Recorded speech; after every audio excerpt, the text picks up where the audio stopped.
మాండ్ర శివానందరెడ్డి గారి మీద కొంతమంది వైఎస్ఆర్సీపీ నాయకులు అసత్య ప్రచారాలు చేస్తున్న వారికి నందికొట్కూరు నియోజకవర్గ పార్టీ కార్యాలయం నందు మీడియా సమావేశంలో మాట్లాడుతున్న TDP Nandyal parliament incharge Mandra Shivananda Reddy భూములు కొనుగోలులు అక్రమాలు లేవు. హైదరాబాద్లో బారాస ప్రభుత్వం రైతులకు అధికారంగా ఇచ్చిన భూములను తమ సంస్థ వేసెల్లా గ్రీన్ కొనుగోలు చేసిందని చెప్పారు. ప్రభుత్వం రైతులకు ఇచ్చిన భూములు కొనుగోలు చేశాం. రైతులకు ఇచ్చిన 26 ఎకరాల్లో 23 ఎకరాలు కొన్నాం. పోలీస్ కమిషనర్ శ్రీనివాసరెడ్డి అక్రమంగా అరెస్ట్ చేసే ప్రయత్నం చేస్తున్నారు. బారాస ప్రభుత్వ హయాంలో హోదా దక్కకపోవడంతోనే ఇదంతా. ఇప్పుడు తప్పుడు ప్రచారాలకి పాల్పడుతున్నారని వివరించడం జరిగింది. మాండ్ర శివానందరెడ్డి గారు అరెస్ట్ చేయడానికి ప్రయత్నం చేయగా లీగల్గా మీ దగ్గర ఏమైనా డాక్యుమెంట్స్ ఉంటే సహకరిస్తామని నేను చెప్పి వాళ్ళు డాక్యుమెంట్స్ తెచ్చుకొని రాకుండా చెప్పి పంపించడం జరిగింది. అదేవిధంగా హైదరాబాద్లో మాత్రము ఇల్లీగల్గా డిటైన్ చేయడం జరిగింది.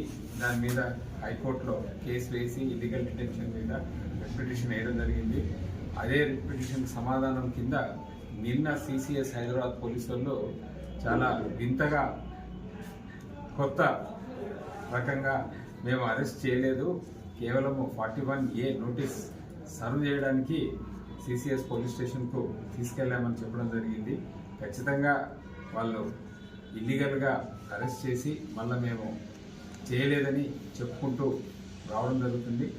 సో దాని మీద కూడా ఎట్లా ఇల్లీగల్ డిటెన్షన్ మీద రిట్ పిటిషన్ ఉంది కనుక వాళ్ళు నిన్న ఆ రిట్ పిటిషన్ అలానే కంటిన్యూ అవుతుంది. ఫర్దర్ ఆర్గ్యుమెంట్స్ అయినాక ఏ అధికారులు ఇటువంటి ఇల్లీగల్ డిటెన్షన్ ఆర్డర్స్ ఇచ్చారో వాళ్ళ మీద ఖచ్చితంగా చర్యలు అయితే హైకోర్టు ద్వారానే లీగల్గా చర్యలు తీసుకెళ్ళితే మేము అన్ని విధాలా సిద్ధంగా ఉన్నాము.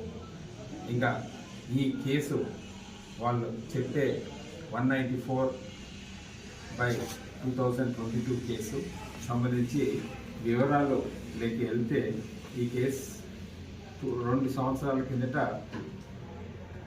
కొద్దిమంది కంప్లైనెంట్స్ను మోసం చేసినట్లని వాళ్ళు complainants TJ Prakash and Gandhi Koneru మీద కేసు పెట్టడం జరిగింది. ఈ టీజే ప్రకాష్ గాంధీలు బేసికలీ వాళ్ళు ల్యాండ్ ఏజెంట్స్.